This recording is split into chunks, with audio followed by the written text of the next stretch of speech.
Well, hi, everybody, and welcome to ZTV Live. I'm Susan Mulligan Fleischman, and today is Tuesday, April 20th, 2021. We have a great show tonight. Ralph Peluso, our literary editor, is here with Reading, Writing, and Ralph with a book that apparently has some pretty interesting characters in it. Hey, Ralph, welcome back. Hi, Susan. How are you doing today? I'm doing great, thank you. How are you? I'm doing fine. It was a lovely day out here, lots of sunshine, Beautiful day. played golf, and what could be better? And Yeah, now we have our show. that's right, exactly. And yes, this book is full of colorful characters, and some make you cringe, some make you laugh, some make you just want to jump off your chair.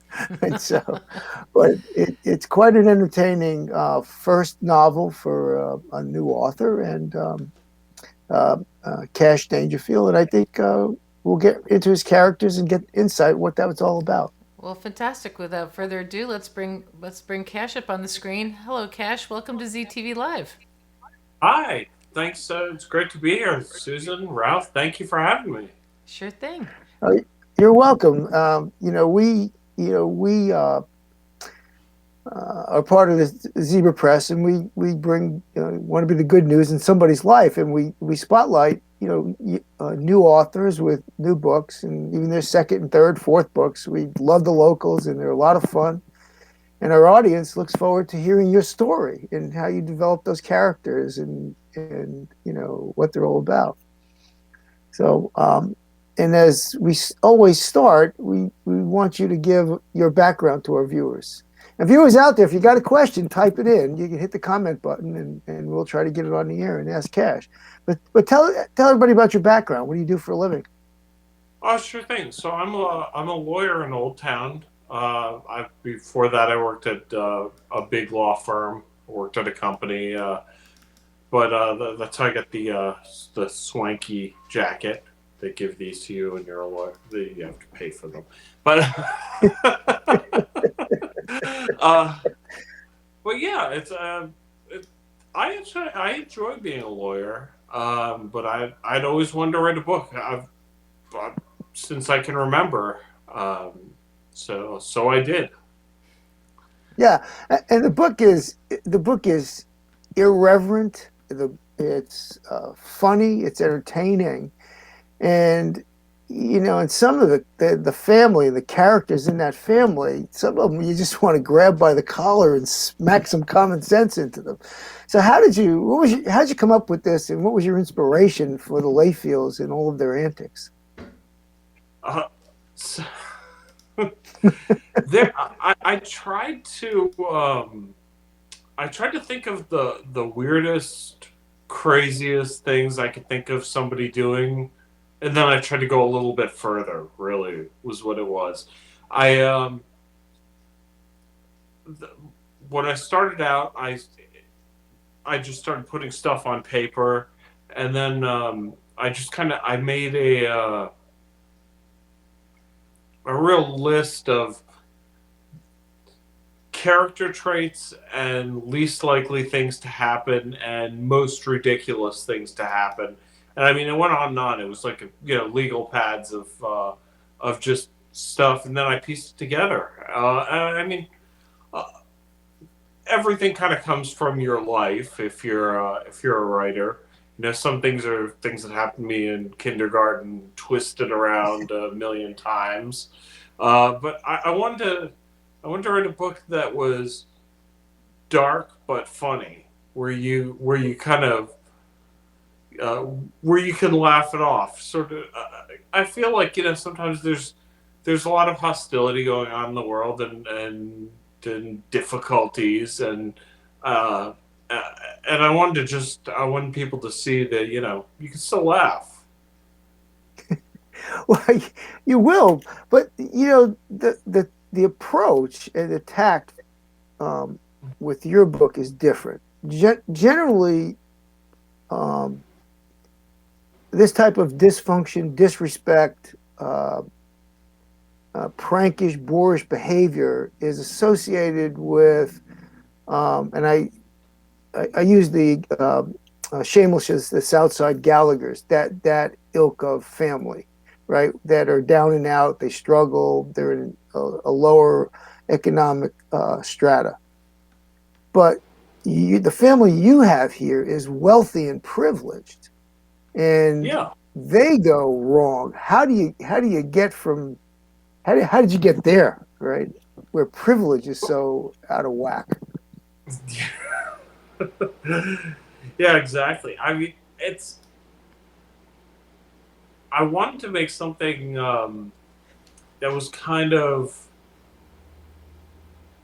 you have everything and you turn it into a disaster because I thought that was more interesting than starting off with a disaster. You got it all going on, and the next thing you know, you're in jail for spray painting your neighbor's garage. Yeah. Well, let's talk about um, uh, some of the characters because Yeah, of course. first of all, you've got a narrator, excuse me, without a name. And Hmm. generally, when readers read a book and there's a narrator, they start to visualize either themselves or the author, if the author is well known. So, why did you choose an unnamed narrator for the book? So it's actually very practical. I started writing the book with the narrator being myself, and probably 5, 6, 10 pages in, I realized I was writing a journal, not a novel. I didn't want it to be Mm. about me. That wasn't my goal. And I said, okay, I got to scrap this. And it's this isn't me. I don't want to. I want to write a book about the zaniest characters I can come up with and have it focus on them. So I just, it's my first novel, so I just stripped it back. I tried to strip out anything that could be seen as me and just make it a really vanilla narrator because I thought the characters kind of said it all. I mean, they said it all and did it all, and they should have regretted it, but they probably didn't. Well, the opening, I think it was the opening scene. The opening scene, you've got the narrator walking in, I think, with Floyd Layfield. The family Yeah, is the Layfields. And the mom's running around in the kitchen. She just TP'd the neighbor's house. And yeah, she's running around essentially half dressed. And yes. now, is that a scene you somehow pulled from your childhood experiences, or did you just make that one up? No, that was not. I've never. I will admit I've TP'd some houses. That part came from my childhood experience. I kind of thought, okay, I was probably 12 years old when I did that, or something like that. And then I thought to myself, what would it be like if somebody's 57 and has a family and a car and a job and a mortgage, and they still haven't grown past TPing people's houses, and that's what I did. And then uh, the half dressed thing just kind of came to me. I don't know. I just thought, well, anybody who's that crazy, anybody who's that zany, why would they wear pants? I mean, they're just cooking dinner. Now, now, Gabriella, that's the mother. Yeah, She's zany, she's wild, she's wacky, you think she's a screwball without a common sense, but yet again, she's dichotomous because she has a high-paying, highly respected job. yeah. And so, was she an enabler or a wacko, or both? I think both. Um, yeah, she's this like brilliant cybersecurity engineer, really cutting edge, and at the same time, she can be very petty and vindictive over nothing, just nothing, and you don't see that. I feel like you don't see that kind of combination very often, which is why I liked it. Gabriella. I mean, when I thought of her, and she's supposed to be from Europe, and I thought of her as being from Europe, but even she can't quite remember the country she's from anymore. Right. Right. So she's like really really good at certain things, but she has a screw loose somewhere. I think somebody described it to me as this is a person with uh, a master's degree in electrical engineering and a master's degree in computer science who can neither turn on a VCR nor screw in a light bulb. Right. But she seemed to be able to manage her money pretty well, but she was a uh, she had all sorts of pitfalls along the way. She had the feud with the neighbors, Oh yeah. which went on for some time, and but anyway, quite a character, and quite a character. Then you have the sons, and I think they have three sons, if I remember correctly. There's two One that sons. lives. It's Xander Oh, Jr. and Floyd. Oh, and Floyd, there's who a is third, the older son the older from son. the Yeah, first that's right. marriage. He lives Yeah, overseas. the Yeah, older son. Yeah. right. So And he's only, he's overseas, and he's not a big part of the book. But describe Xander Jr. and then describe Floyd. sure. The way I kind of thought of them is sort of a yin and a yang. Xander Jr. is this person who's uh, very gregarious, very intelligent, but has no impulse control whatsoever. He's like kind of like a 3-year old. He does things that are completely that anybody with the slightest common sense would just run away from. Like at one point, he just does heroin for no reason, and he's like, why did I do that? I'm not sure. Um, and he's always trying to impress women and doing it completely wrong. Like he does a push-up contest in a parking lot, hoping that some woman will walk by and see how masculine and just amazing he is. Whereas Floyd is the complete opposite, and he's very introverted. He's got social anxiety. He's also very smart, but he they're kind of mirrors onto each other, but they're total opposites. But they have the same kinds of problems. They just don't. They both always end up in trouble. Yeah, yeah. Well, yeah, they're their own worst enemies. But uh, at this point, I want to give the viewers the first trivia question. We have three trivia questions tonight. First viewer in with the correct answer wins an autographed copy of Bastards in Paradise. Funny book. You won't be able to put it down. The first question, and all of the questions relate to irreverent families, either in novels or TV series. And the first question relates to the Gallaghers from Shameless, and they're about as irreverent as you get. And there's our boy Frank Gallagher. The question for the Gallaghers is, what was the name of Frank Gallagher's oldest daughter on Shameless? Again, what was the name of Frank Gallagher's oldest daughter on Shameless? So let's get back to your character. So you described Junior and you described Floyd. Describe the dad.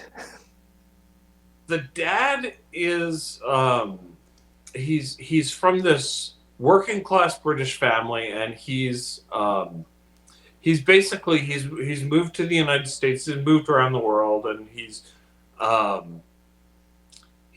an expert at computer networking. So he's somebody who kind of took a step up in life, but is very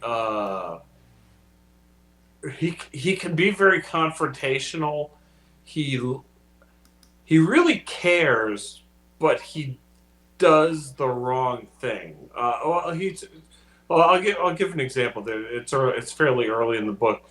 His neighbor calls animal control on his dog, and the family loves the dog, and he loves the dog, and he deals with it by basically sucker punching the neighbor and just beating up the neighbor, and he's like, okay, problem solved, and it's just and this is a guy who's who's pulled himself out of working class into the upper middle class. He's very sophisticated with technology, but you mess with this dog and he'll still sucker punch you. And that's actually a theme. They have a house foreclosure problem, and he's like, how do I deal with this? And so he goes to the foreclosure auction, and anytime somebody makes a bid on the house, he hits them. And all of a sudden, nobody will make a bid on the house because they don't want to get hit by this guy. Yeah. He buys it for $1 over the starting bid. Yeah. I think it was. It's pretty funny. Yeah. But believe it or not, we have a winner already. That's good because the Googlers. So who won this? Well, we have a winner. The first correct answer was Nancy Campbell-Gorski. Nancy, of course, thank you so much for playing. And then Michelle D'Amato came in with the winner right after Nancy did. Michelle does win points. She had the full name, but Nancy said Sammy was the oldest daughter, and Michelle came in with the full name Samantha Slott. So right. Sammy works. That's correct. She exactly. Nancy's Sammy the winner. She definitely is the winner. So thank you both of you for playing. And Kelly McConomy, I hope you can get your sound fixed. She's having some problems with her sound. So Lucille said that that everybody else can. So great. Mm-hmm. So let's get back to the characters and what some of the takeaways that the readers get from this family and their characters. I mean, they have money. They didn't have to worry about money initially. They wasted more money and crashed cars and did all this stuff. So, what are the takeaways that the reader should feel about the family and the characters? I think they should actually kind of take away a hopeful sort of feeling, because at the end, even though they've crashed cars, they've almost done themselves in. They didn't give up. They're not the type to give up. They're destructive. They're nihilistic, but they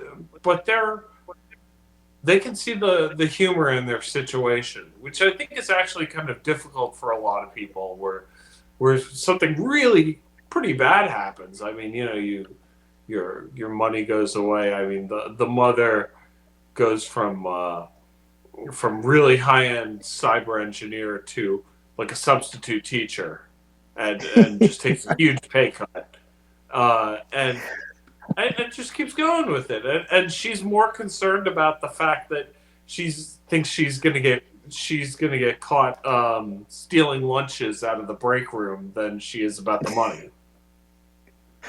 She wanted to get a year's pay in advance, which was pretty funny. Yeah. There you go. Who asked for that? Who as a teacher, can I get paid for the whole year now? It's kind of like, some of the pranks are hilarious. But were you also poking fun at the privileged class of America with this book? Yeah, I think so. I mean, there's the privileged class. You see, we talk about it more and more. It's on news every day. I actually wrote the book a couple of years ago. It took me a little while to get the nerve up to publish it, but so I wish I could say I was psychic, but I'm not. But there's this sort of the book. Have you read the book Less Than Zero? it's a really dark book about privilege and people who are just Yeah, that's they, they made a yes, I movie remember. about it. Yes, a long time ago. That was out like years ago, but Yeah, it was, I think it was the early three '80s. decades maybe. Yeah, Yeah, yeah. but I tried to do a modern take and not necessarily on that book. I mean, I've read that book, but it's um, of this this there's this privileged class, and they can kind of do anything they want, and they're very frustrated when they run into walls of reality. Hmm. Yeah, I remember the main character in that book had a destructive personality, and he got great joy in bringing people around him down. Yeah, Yeah, but I remember. At this point, let's give the second question out for the night again, because we're going to start relating more of your characters to some of the characters we've seen on in great sure. works in TVs and movies. So the second question is, which female pop star made her screen debut on The Sopranos? And she's actually in that scene, but you can't see her face. So which female pop star made their screen debut on The Sopranos? Now, Sopranos, Tony Soprano was not only mafia, but he was wealthy and privileged, but his son Tony Jr. was a destructive personality, very similar to Floyd in a way, where he had Yeah. very little common sense and destroyed things. Um, who are some of the other characters that you would relate, classic characters that you would relate somebody like Floyd to? Sure. I mean, I think well, Floyd's the really introverted one, so he's very quirky. Um, like he pees in a jar, for example. That's Yeah, one of because he doesn't want to go to the bathroom in the middle of the night.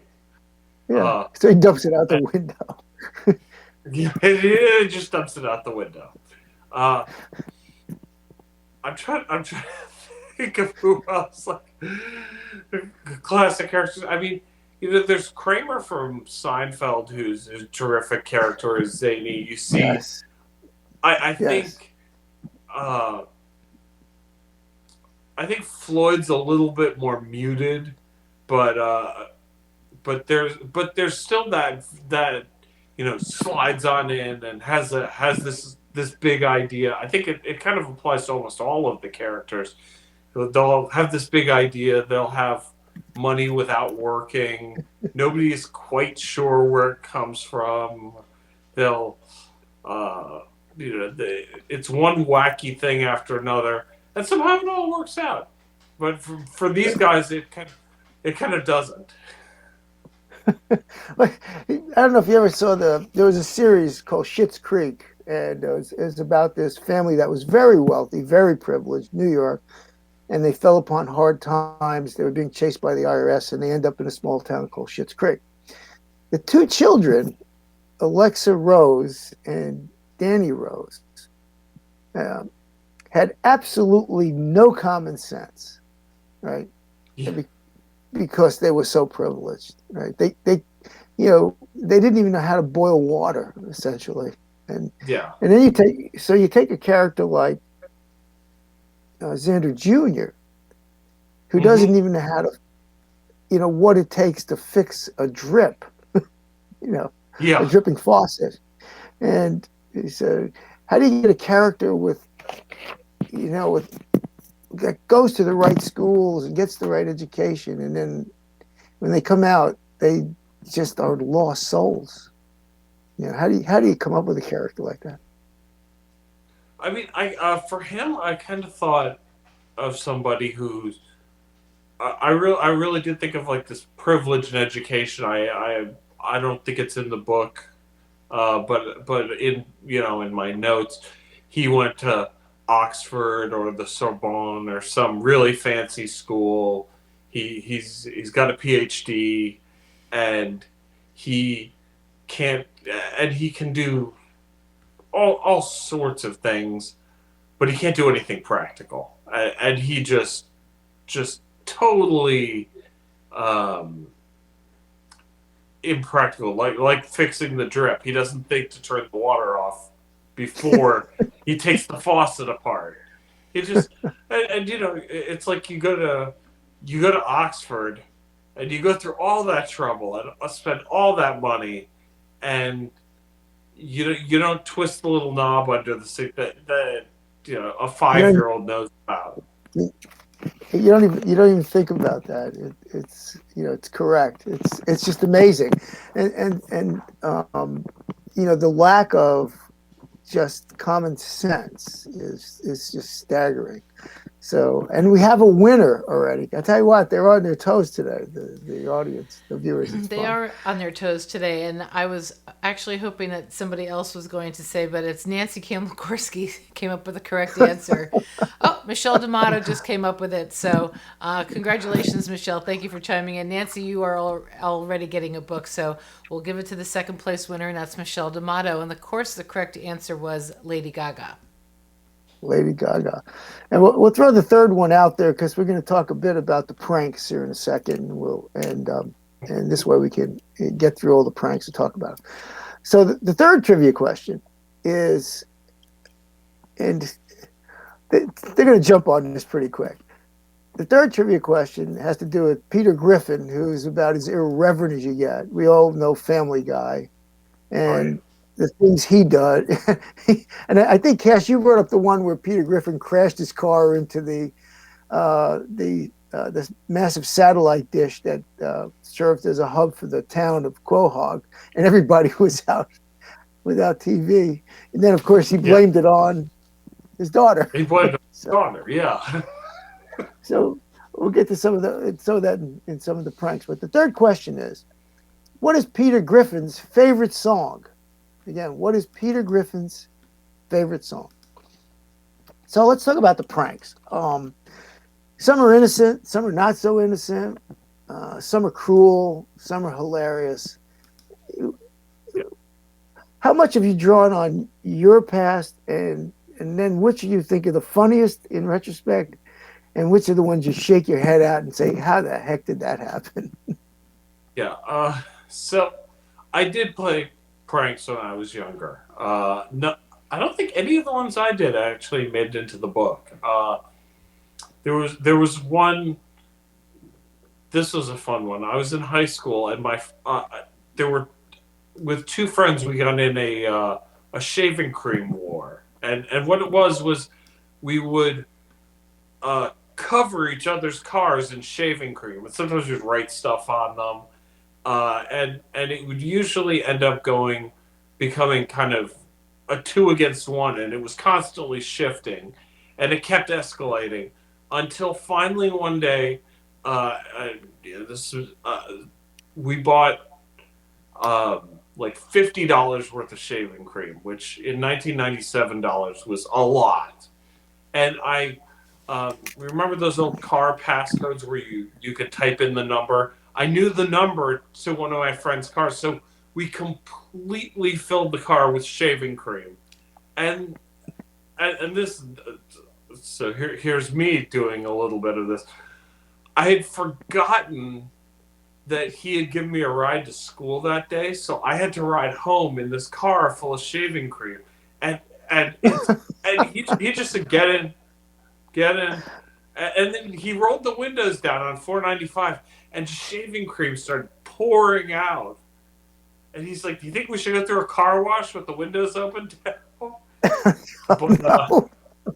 so that didn't make the book, but I did that. I'll admit. But you have you have car murder and car murder 2, which are pretty car funny. murder and car murder too. Yeah, Because I've known car people murder.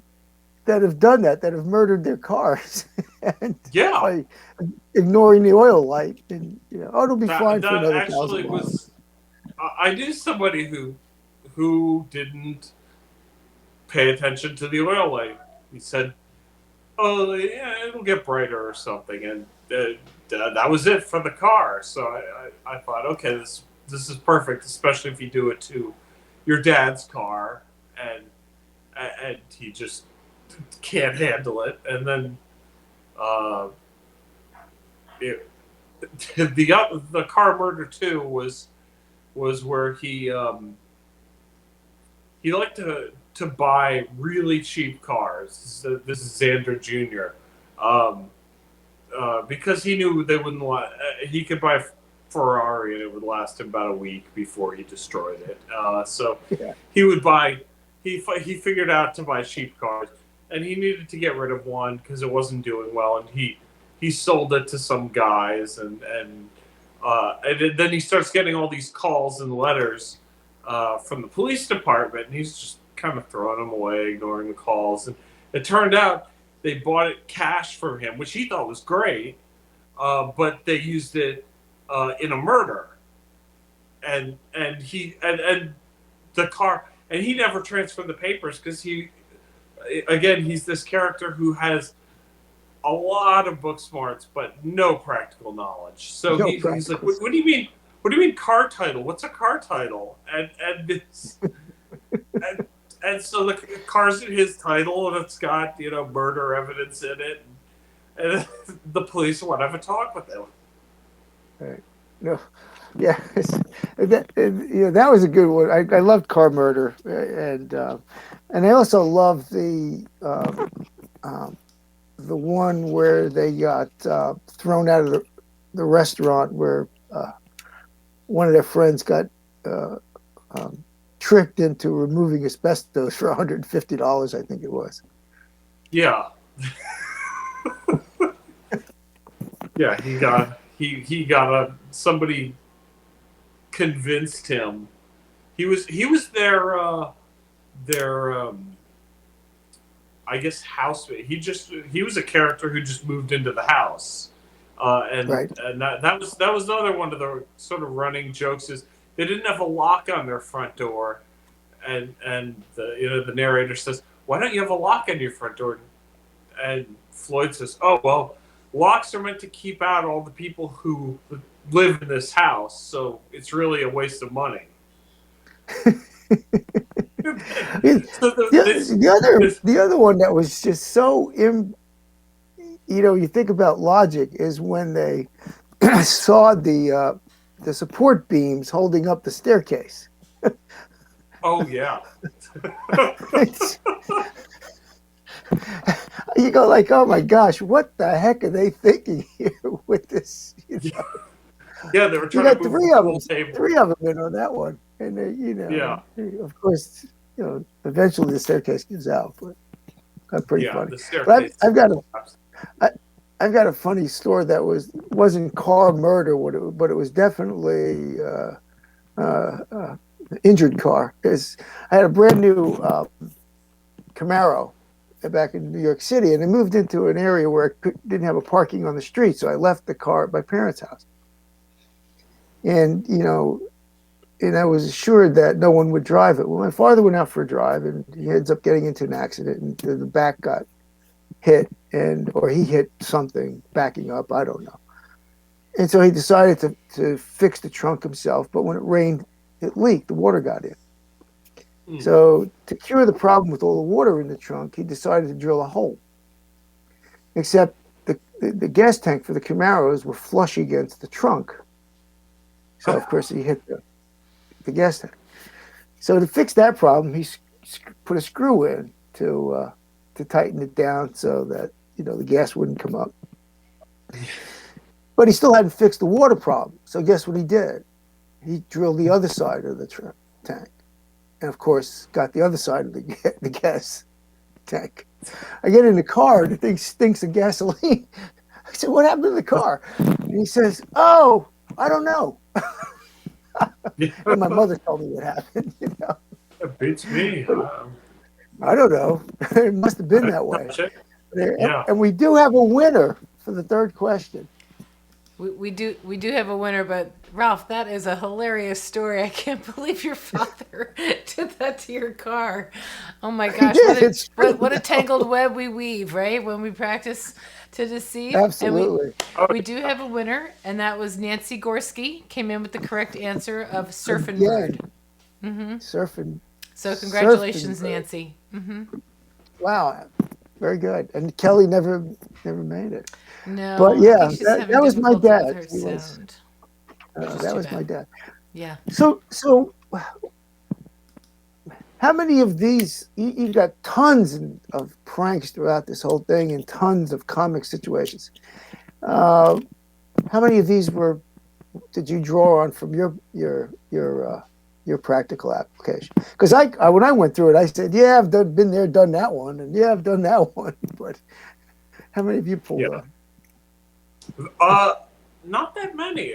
The one that really was I knew somebody who did this was the parking ticket bonanza one where he wants to get his brother back. In this case, this is somebody I knew who did this to his sister, and when she was 16, she had a car. It was not a fancy car by any means, and uh, he was mad at her over that kind of thing teenage siblings get mad at each other over. He said, "Okay, here's what I'm going to do. I'm going to go park your car in a bunch of handicapped zones and get a ticket, and then go to the next one, get the next one, and then I'm going to throw out all the tickets and see what happens."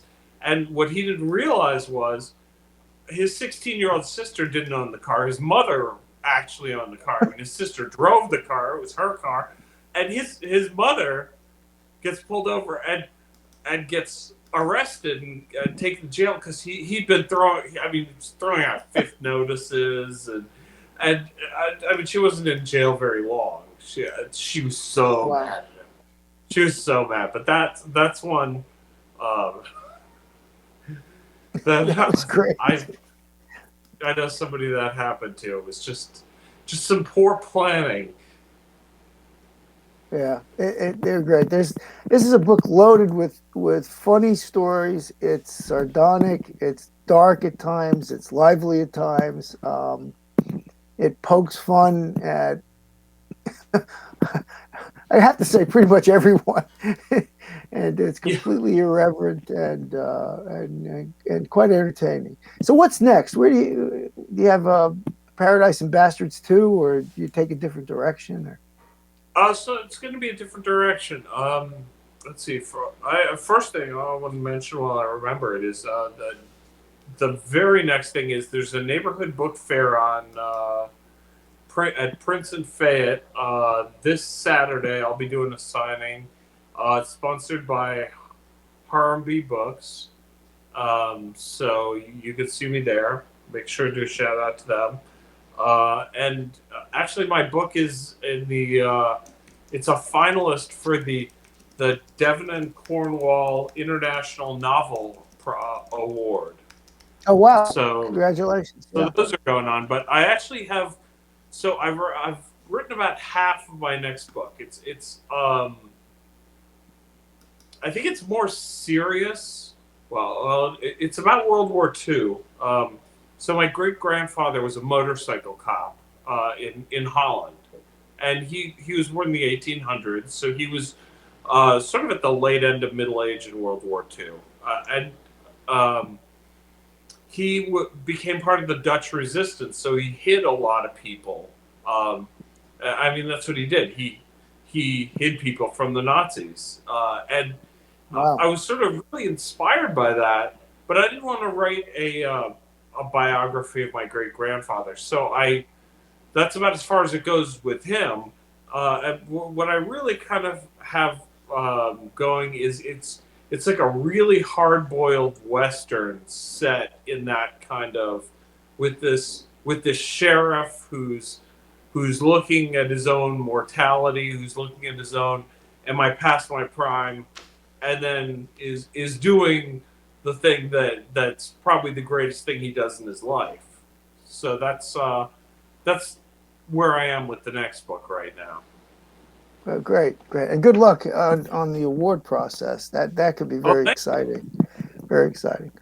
And well, thanks for coming on and sharing your inspirations, your thoughts, the Yeah, thanks characters. for having me, Ralph. This is great. You're welcome, and good luck. When book tour is next week, I guess. That's Bernard's store. Um, Yeah, I believe it's Hammurabi, Harambe yeah. Books, right? Harambe Harambe Books. books. Yeah. Yeah, Yeah, Harvey Books. and can you say again, Cash, what time is that book signing? That's on Saturday.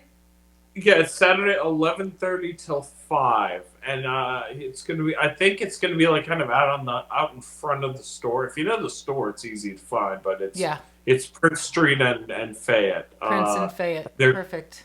there are gonna be tables out there, and Great. it should be a great event. Yeah, Hope you have absolutely. good weather and lots of people come by. Those are very fun. And Absolutely, and the weather has been good. It's always a beautiful day, a spring day in Old Town, that's for sure. it Yeah. sure is. And in 2 weeks, we have finally Rita Matea and her memoirs, trying stuff. And she should be pretty entertaining as well. And I look forward to seeing her. Excellent. Well, terrific. Well, thank you so much, Ralph, for another great show. Cash Dangerfield, what Thank a you. pleasure having you on the show. Great to meet you. Thanks, Cash. Thanks, Okay, Cash. maybe we'll see you on Saturday. It sounds like a great book. I'd like to try it. So, Cool. okay, terrific. Alrighty, well, that is going to do it for tonight's episode of ZTV Live and Reading, Writing, and Ralph. And speaking about Bastards in Paradise, it sure sounds like a pretty lively book. So thanks, everybody, so much for tuning in. Please join us tomorrow night as Wellness Wednesday with Dr. Lauren Fisher. And she'll be talking about, she'll have a show, Alicia Baran, who'll be talking about spotting the narcissists in your life and what to do about them. Then on Thursday night, we're joined by representatives from the Metropolitan School of Art, I believe, talking about a virtual production of Sleeping Beauty, and Grace Arnold will be doing that interview. So please tune in tomorrow night and Thursday night. And then, of course, next week we have another slate of shows beginning on Monday night with Steve Hauk and his great show, Living on Music. So until then, everybody, enjoy the rest of your night, and remember to be the good news in someone's life.